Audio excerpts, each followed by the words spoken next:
Hari ini kita akan belajar daripada 1 Petrus pasal 1 ayat 13 sampai yang ke-23. 1 Petrus pasal 1 ayat 13 sampai yang ke-23. Dengan temanya hidup sebagai umat Allah yang kudus. Kita akan belajar daripada teks ini nanti, daripada maksud yang ingin kita sampaikan.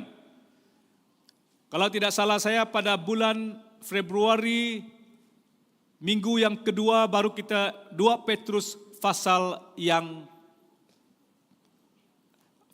pertama. Itu berkaitan dengan tema kita. Mari bersama kita akan baca daripada teks ini dalam versi Borneo, garis besar di atas, hiduplah kamu suci.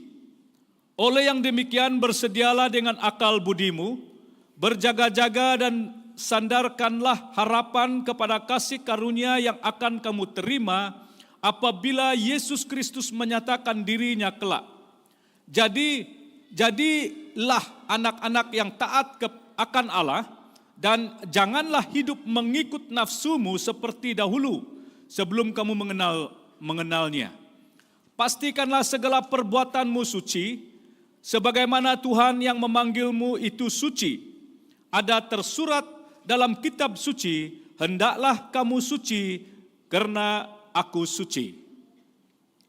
Jika kamu berdoa kepada Allah Bapa, yang menghakimi manusia dengan adil menurut perbuatan masing-masing, maka sepanjang hayatmu di dunia ini takuti dan patuhilah Dia. Kamu mengetahui bahwa untuk membebaskanmu daripada hidup sia-sia, warisan nenek moyangmu, tebusannya bukanlah sesuatu yang dapat dibinasakan, seperti perak atau emas, tetapi darah Kristus yang amat berharga, darah anak domba yang tiada cacat celanya. Dia telah ditetapkan sebelum dunia dicipta, tetapi dinyatakan pada akhir zaman ini untukmu. Melaluinya, kamu percaya kepada Allah yang telah membangkitkannya daripada kematian dan memberinya kemuliaan supaya kamu beriman dan berharap kepada Allah. Oleh sebab kamu telah menyucikan jiwamu dalam mematuhi kebenaran supaya kamu mempunyai kasih persaudaraan yang ikhlas, maka kasihilah satu sama lain dengan sepenuh perasaan dan suci hati. Karena kamu telah dilahirkan semula, bukan daripada benih yang dapat dibinasakan, tetapi daripada yang tidak mungkin dimusnahkan, melalui firman Allah yang hidup kekal selama-lamanya. Karena semua manusia umpama rumput, dan segala kemuliaannya umpama bunga di padang, rumput layu dan bunga gugur. Tetapi firman Tuhan kekal selama-lamanya. Inilah firman yang disampaikan kepadamu.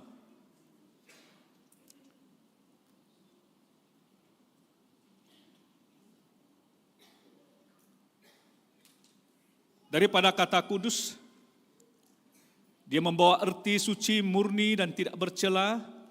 Dalam bahasa Ibrani ditulis kadosi, ataupun dalam bahasa Yunani juga dikatakan hagios, berarti dipisahkan, dikuduskan atau bebas dari kotoran dan kecemaran. Kalau kita melihat kedua ayat itu, dia menyentuh berkaitan dengan maksud ini. Jagalah kemurnian dirimu, ataupun hikmat yang dari atas adalah pertama-tama murni, itu daripada Yakobus. Dan juga kalau kita perhatikan daripada maksud kata kekudusan, ini mendefinisikan dia sebagai suatu keadaan yang terpisah dari dosa, dikuduskan dalam kemurnian dan dipersembahkan secara khusus untuk melayani. Dan kita boleh perhatikan ini dengan satu maksud, yaitu kehidupan umat Allah dipisahkan atau bebas dari kekotoran dan kecemaran dan kejahatan dosa. Daripada, kita boleh maksudkan daripada gaya hidup. Dengan kata lain, ini bermakna setiap orang percaya dipisahkan dari dunia ini untuk Tuhan. Dipisahkan daripada dunia ini hanya untuk Tuhan. Dan itulah sebabnya kuduslah kamu sebab aku kudus. Kuduslah kamu bagiku sebab aku ini Tuhan kudus. Ya, dan aku telah memisahkan kamu dari bangsa-bangsa lain supaya kamu menjadi milikku. Itu Imamat 20 ayat yang ke-26. Saudara, daripada kalimat ini yang merupakan ungkapan untuk kita mengerti dan mengetahui bahwa kata kudus ini seringkali digunakan di dalam Alkitab, bahkan juga oleh Tuhan Yesus Kristus.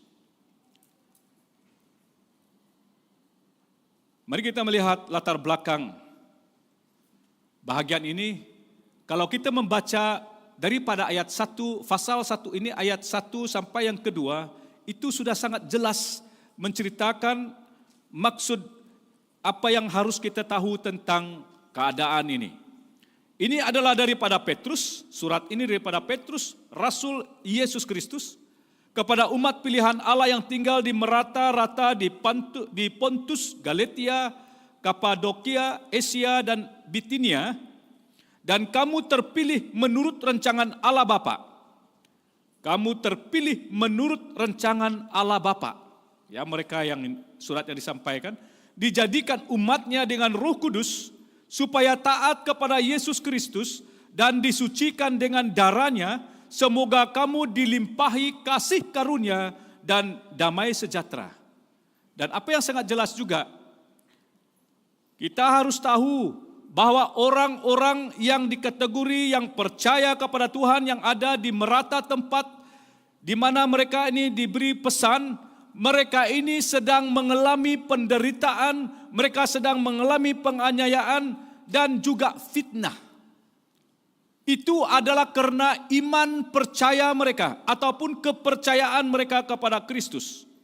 Dan pada waktu itu juga kita harus tahu bahwa mereka ini hidup di tengah-tengah orang kafir, orang yang tidak mengenal Tuhan.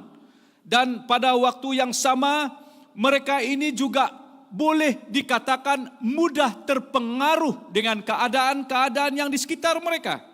Lalu Petrus dia menyampaikan surat ini, dia ingin menyampaikan ataupun memberi nasihat dan penghiburan dengan menekankan bahwa keadaan ataupun sebuah realiti kehidupan yang harus mereka tahu bahwa mereka perlu berjuang. Mereka perlu mengatasi keadaan semuanya bukan dengan usaha mereka, tetapi mereka harus tetap percaya dan beriman kepada Tuhan. Dan Petrus menyatakan bahwa dengan berdiri teguh dalam kasih karunia Allah, mereka akan dapat menanggung nyala api siksaan. Yang kita boleh rujuk pasal 4 ayat yang ke-12. Karena mengetahui bahwa tujuan ilahi di sebalik semua penderitaan itu ada maksud yang tersembunyi, yang terbaik. Itulah sebabnya mereka bersemangat. Itulah sebabnya mereka tidak putus asa di dalam menghadapi situasi dan keadaan yang sedemikian. Pada bulan Mei tahun yang lepas, seorang pastor, saya tidak ingat nama dia, sudah saya tulis dia kemarin. Dia seorang pastor, dia sedang memberitakan firman Tuhan. Dan mereka ada tunjuk dia sedang menyampaikan firman Tuhan, pegang mic seperti ini, dia memberitakan firman Tuhan di tepi jalan ya, kepada orang ramai. Dan pada waktu dia menyampaikan firman Tuhan, ada orang pergi tembak dia. Dan dia ditembak di kepala dia, dan dia dibawa ke hospital. Dan pada waktu yang sama dibuat satu kajian pada tahun 2001. Pada 2001 jumlah orang Kristen yang menghadapi penganiayaan yang telah direkodkan adalah dalam sekitar 4.000. Dan dia naik menjadi 5.000 lebih dalam tahun 2023. Tetapi dalam tahun 2003 belum kita menerima rekod. Tapi rekod yang menurut mereka yang terjadi di seluruh dunia, inilah jumlah orang yang mengalami penderitaan secara langsung, yang diterima rekod bahwa mereka ini yang menerima penganiayaan oleh karena iman. Itu maksudnya, oleh karena percaya Tuhan. Makin mereka percaya Tuhan, makin mereka dianiaya. Saudara, tanggapan yang tepat bagi karya keselamatan, kalau kita melihat dalam latar belakang ini juga, hanya dapat diwujudkan dengan menjaga dan mengejar kekudusan. Itu yang disampaikan oleh Petrus. Sebab ia melibatkan tindakan membersihkan kebiasaan-kebiasaan buruk kita, kebiasaan-kebiasaan yang dikatakan keadaan dunia ini, yang mana kita tahu bahwa ianya mudah mempengaruhi hidup kita, dan dia hanya boleh dibersihkan, ya. Dia hanya boleh dibersihkan yaitu melalui kehidupan kita bersama Tuhan.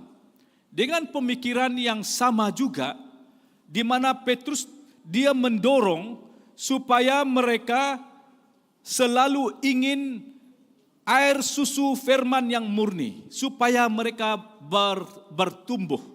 Ya, kalau kita lihat dalam pasal 2 ayat yang kedua, dan menetapkan supaya mereka dapat menerapkan, melakukan firman Tuhan yang mana itu mendatangkan kehidupan kekal bagi mereka.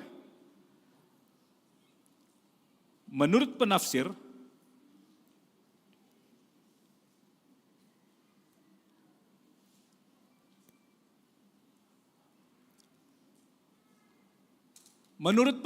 Baye, ya, dia mengatakan bahwa lingkungan di antara seseorang yang tinggal dapat mempengaruhi sikap dan kelakuannya.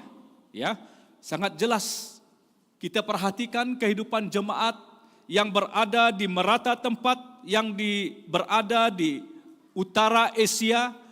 Ya, apa yang berlaku di kalangan mereka, mereka hidup di tengah-tengah masyarakat yang tidak percaya Tuhan.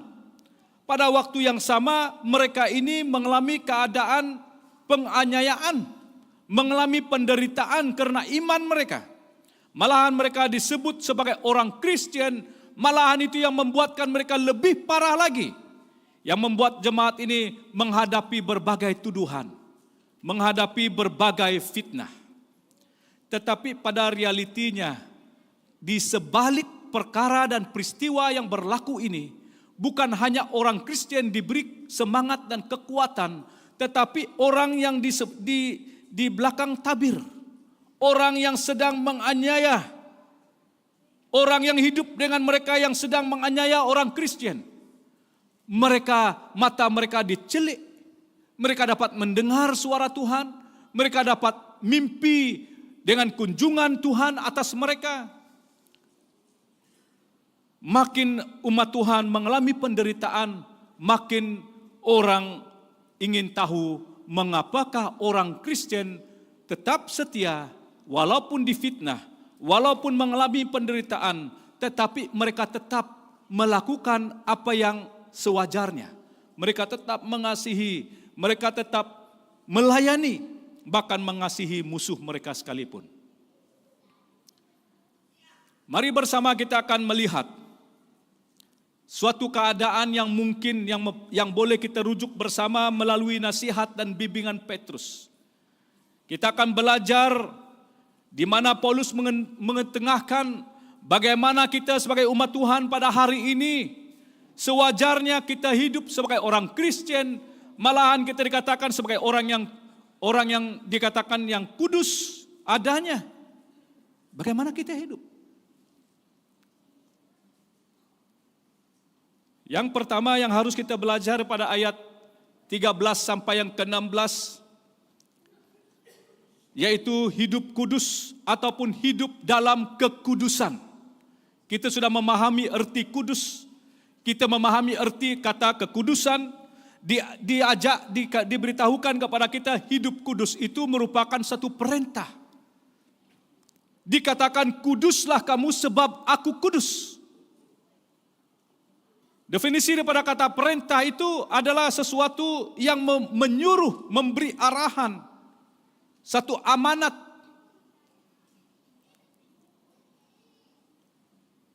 Dan apa yang ingin kita ketengahkan di sini yang pertama, kita perlu bersedialah, kita langsung petik daripada ayat yang ke-13, bersedialah, dalam bahasa yang lain juga dikatakan siapkanlah dengan akal budimu. Daripada kata budi itu adalah fikiran sehat. Akal budi membawa maksud adalah fikiran sehat. Kita boleh memahami dalam arti mengendalikan fikiran kita. Siapkanlah fikiran kita untuk bertindak. Dan apa yang sangat jelas daripada kata, kalau kita rujuk kepada kamus bahasa, kamus Dewan Bahasa dan kamus besar bahasa Indonesia, akal budi itu dia membawa maksud fikiran sehat. Dan juga dalam arti maksud yang dikatakan oleh Petrus di sini adalah bermaksud arti yang sama. Dia lebih menekan daripada kata fikiran yang sehat. Kalau kita perhatikan dalam Yeremia 4 ayat 14 juga menjelaskan di mana dikatakan basuhlah hatimu daripada kejahatan. Dan inilah adalah salah satu alasan utama mengapa Allah mengirim air bah dan membinasakan dunia pada zaman Nuh. Adalah karena angan-angan yang jahat di dalam akal, di dalam fikiran manusia pada waktu itu. Kalau kita melihat Kejadian 6 ayat yang ke-5. Fikiran manusia ini seperti kebun di mana benih-benih kebaikan dan kejahatan itu dapat ditanam di dalam pikiran kita. Sebelum kita dilahirkan kembali, pikiran kita ini telah terlatih. Pikiran kita telah terbentuk dan tertanam oleh benih-benih kejahatan. Dan itulah sebabnya segala sesuatu yang mungkin keluar daripada mulut kita semuanya juga daripada fikiran kita. Sebelum kita menyatakannya, sebagai orang Kristen kita harus tahu apa yang akan kita sampaikan. Pada waktu kita dilahirkan kembali, roh kita yang dilahirkan baru, bukan jiwa dan fikiran kita. Jadi, kita mempunyai tanggung jawab besar untuk memperbaharui fikiran kita. Sehingga dapat dikuduskan dari keadaan nafsu yang menipukan di dalam dunia ini. Kalau kita melihat dalam Efesus 4 ayat yang ke-22 sampai yang ke-23. Dan kebenaran ini secara indah ditulis juga oleh Paulus dalam Roma pasal yang ke-12 ayat yang kedua. Janganlah kamu menjadi serupa dengan dunia ini, tetapi berubahlah oleh pembaharuan budimu.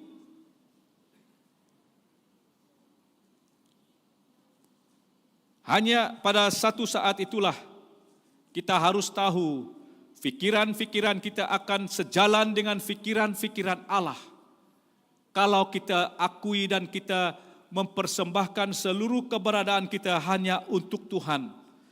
Dalam Filipi 4 ayat yang ke-8 berkata, jadi akhirnya saudara-saudara, semua yang benar, semua yang mulia, semua yang adil, semua yang suci, semua yang manis, semua yang sedap didengar, semua yang disebut kebajikan dan patut dipuji. Apa yang dikatakan? Apa dikatakan akhir itu? Fikirkanlah semuanya itu. Ini membawa maksud, ini caranya kita memperbaharui fikiran kita dengan firman Tuhan. Dan juga dikatakan berwaspadalah, berjaga-jagalah terhadap semua yang dikatakan bahaya dan juga dikatakan musuh rohani kita. Di sini menurut Petrus, semua orang yang telah memperoleh keselamatan harus berjaga-jaga. harus berwaspada dalam menilai zaman akhir ini ataupun zaman kini. Dia juga mengaitkan antara kewaspadaan dengan mempersiapkan akal budi untuk memperjelaskan bahwa keteguhan atau ketetapan hati jemaat sangat diperlukan dalam kita menghadapi keadaan hari ini. 1 Petrus pasal yang keempat ayat yang ketujuh berkata, kesudahan segala sesuatu sudah dekat, karena itu kuasailah dirimu dan jadilah tenang supaya kamu dapat berdoa.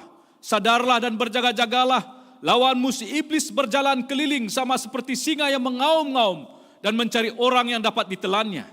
Sebab itu baiklah jangan kita tidur seperti orang lain, tetapi berjaga-jagalah dan sadarlah. 1 Tesalonika 4 ayat yang kelima.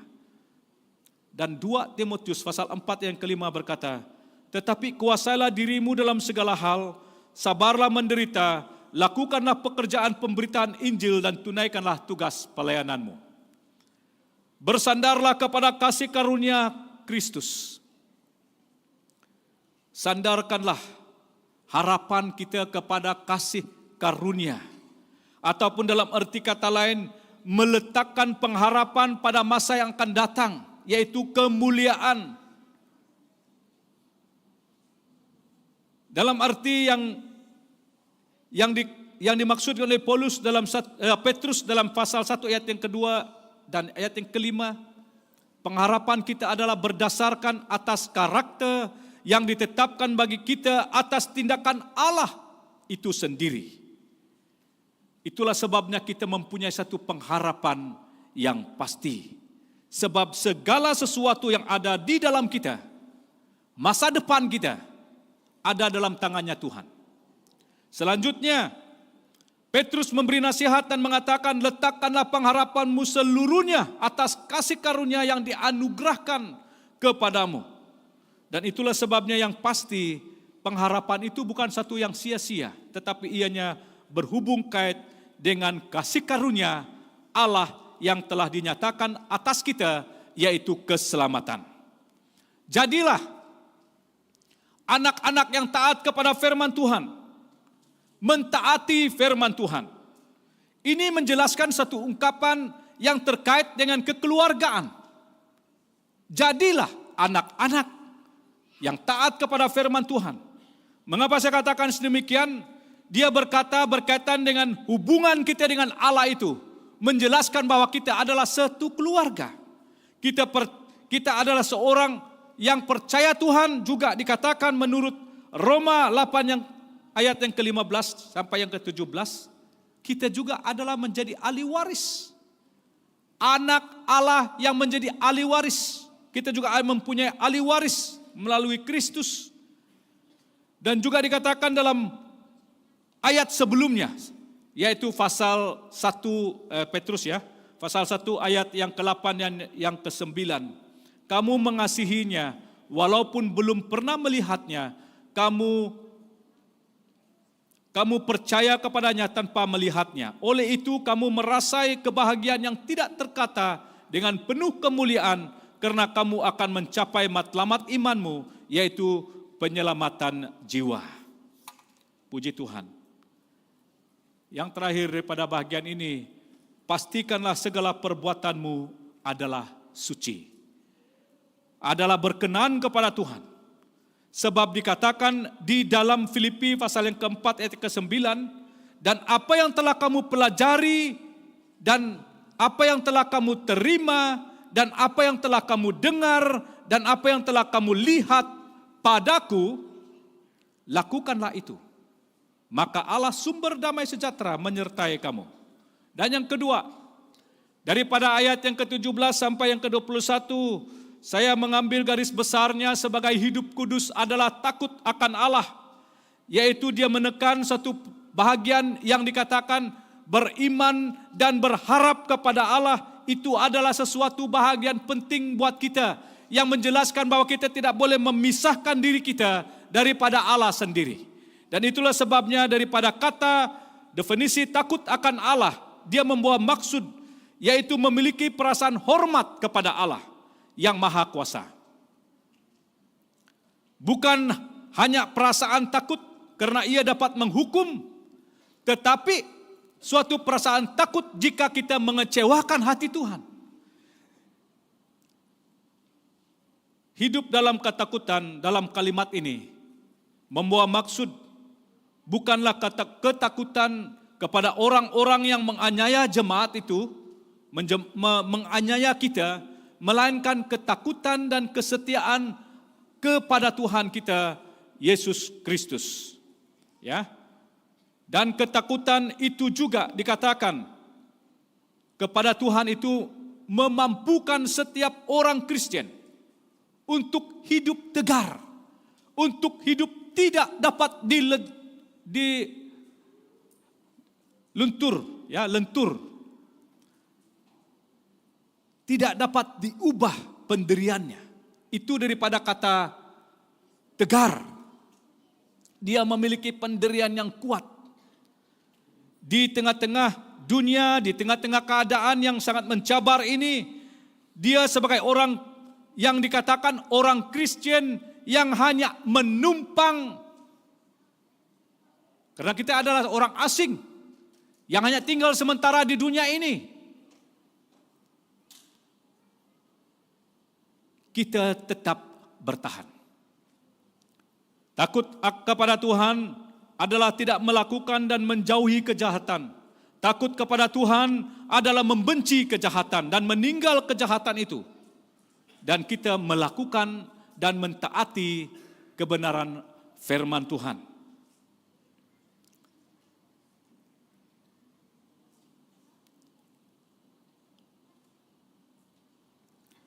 Mengapa kita hidup kudus?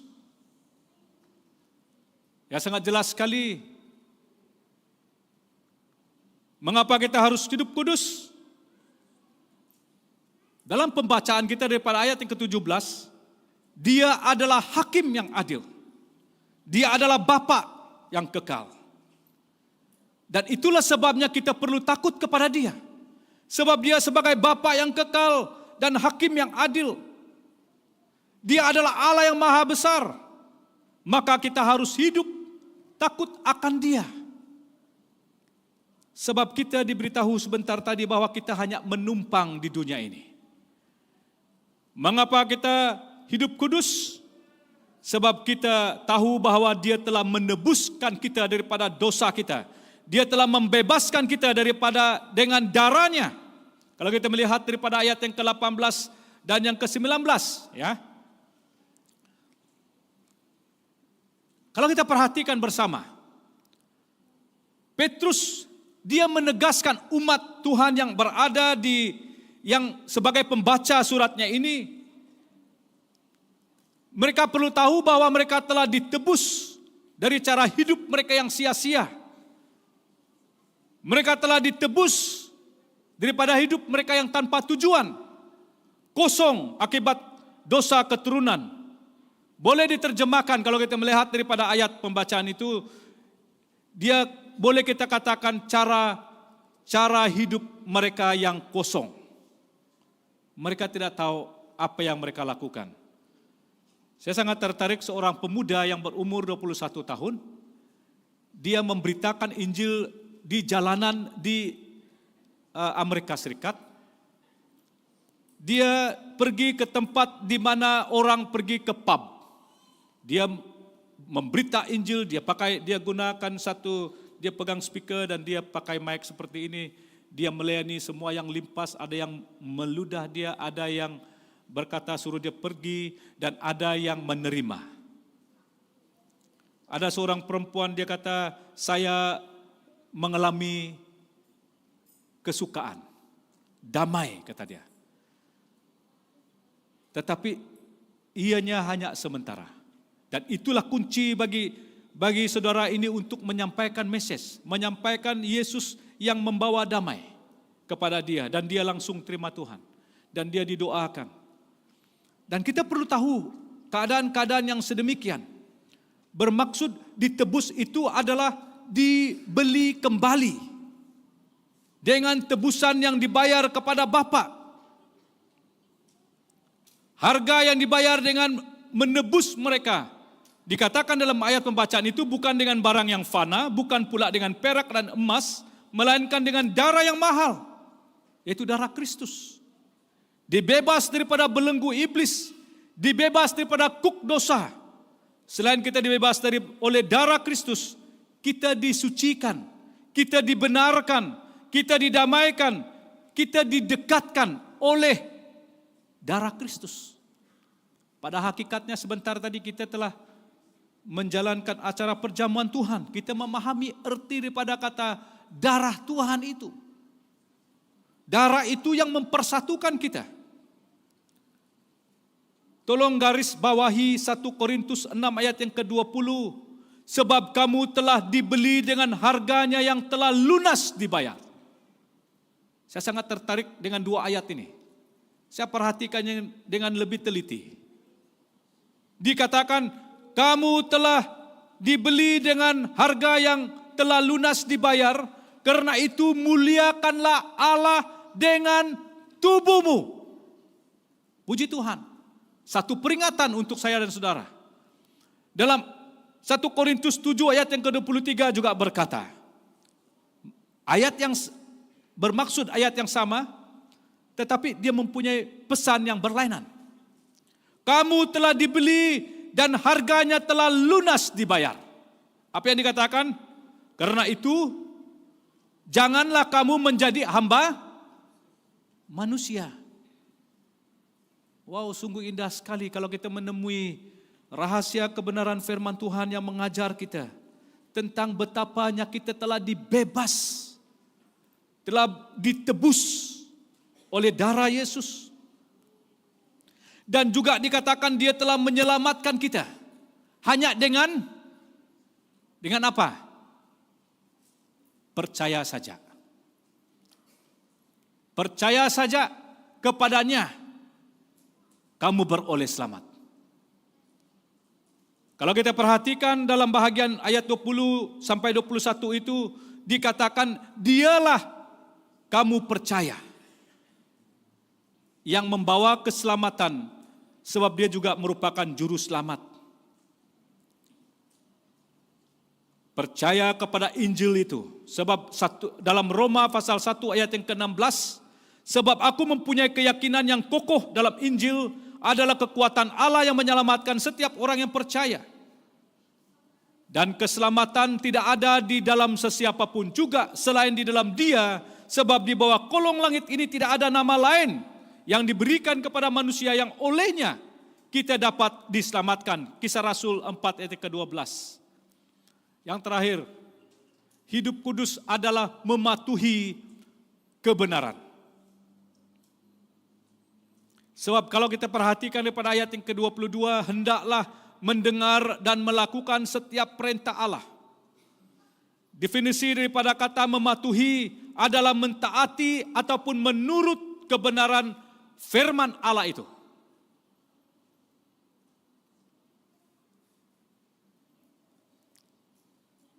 Dalam ayat yang 24-25 saya simpulkan di situ bahwa kita telah memiliki firman Allah. Firman Allah itulah yang mengubah hidup kita. Dia juga yang memberikan kepada kita hidup yang kekal. Sebab firman Allah itu tidak pernah berubah. Dia sama daripada dulu, hari ini sampai Maranatha. Dan dikatakan dalam bagian ini kita telah memiliki firman itu. Apa yang diamanahkan untuk saya dan saudara, kita perlu mentaati, mematuhi kebenaran firman Tuhan itu. Daripada ayat yang ke-22 dan 23. Sebab kita tahu bahwa kita telah menyucikan diri kita. Mengapa ayat itu katakan kita telah menyucikan diri kita? Menyucikan jiwa kita. Hanya dengan apa? Membaca firman Tuhan. Merenungkan firman Tuhan. Melakukan apa yang telah diperintahkan Tuhan dalam firman-Nya. Itu yang menyucikan, itu yang dikatakan menyucikan jiwa kita dan diri kita. Dan dalam waktu yang sama, kita dapat mengasihi orang lain seperti diri kita. Kalau kita rujuk kepada Matius 22 ayat yang ke-39. Dikatakan dalam bahagian ini, saudaraku, kita mengasihi mereka dengan sepenuh perasaan, dalam terjemahan bahasa versi Borneo. Sepenuh perasaan, dengan suci, ataupun seperti ucapan Tuhan, mengasihi dengan segenap hati, dengan segenap jiwa, dengan segenap akal budi. Kita harus tahu juga bahwa mengasihi itu adalah salah satu perintah. Dia adalah perintah yang kedua. Perintah yang pertama adalah mengasihi Allah, dan yang kedua mengasihi sesama.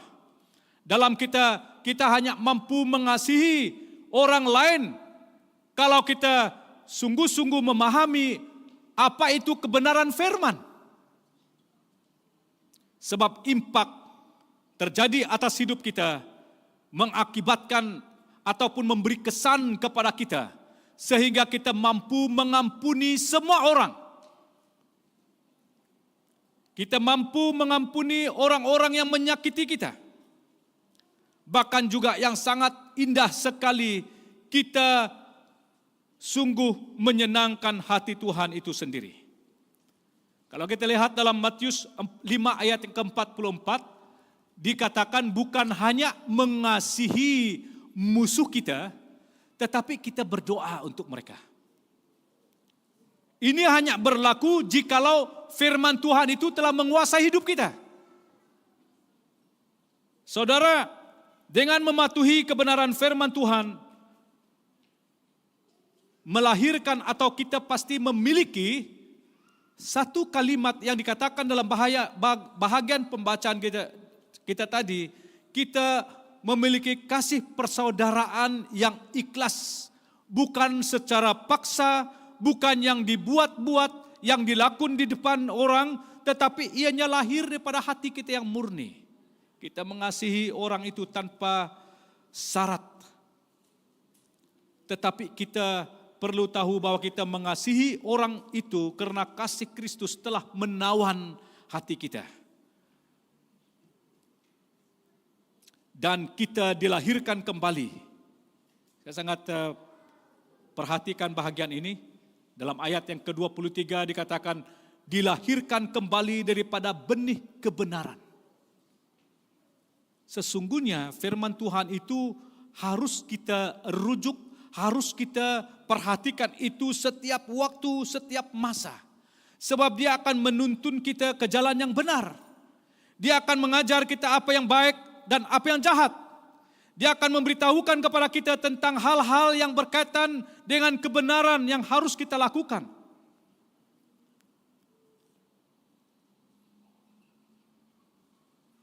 Dasar kelahiran baru ini adalah oleh karena darah Kristus. Kelahiran baru menghasilkan orang percaya tetap tinggal di dalam Kristus Yesus. Dan dia juga mempunyai kesatuan dengan Kristus yang menyebabkan Kristus itu berhubung dengan orang-orang yang percaya ataupun orang-orang yang lainnya di dalam segala sesuatu. Sebab itu adalah sifatnya Kristus. Setiap orang yang telah mengalami proses kelahiran baru, mereka dapat melihat satu bukti yang nyata di dalam kelahiran baru. Bukti-bukti tersebut tercermin dalam setiap kehidupan kita, setiap hari. Seperti menurut Childs, dia mengungkapkan tentang hasil kelahiran baru. Dia berkata, kehidupan baru pasti akan menghasilkan buah-buah yang baru. Dia akan menghasilkan sesuatu yang dikatakan hal-hal yang membawa keselamatan kepada orang lain. Dan dia tidak berbuat dosa, tetapi dia mengasihi semua orang dan dia mengalahkan dunia. Seperti mana yang dikatakan dalam Galatia 5 ayat yang ke-22, dia akan menghasilkan buah-buah roh. Hari ini kita telah belajar tentang bagaimana kita hidup sebagai orang ataupun sebagai orang Kristen, sebagai umat Allah yang kudus. Sewajarnya kita harus tahu bahwa kita telah diarahkan untuk menjaga hidup kita agar kita tetap kudus dan berkenan kepada Allah. Dalam arti kata yang sesuai adalah menyenangkan hati Allah. Hidup kudus berarti memisahkan diri kita daripada segala dosa dan kejahatan. Hidup kudus merupakan sebuah perintah yang harus dipatuhi, bukan hanya hari ini, tetapi setiap waktu.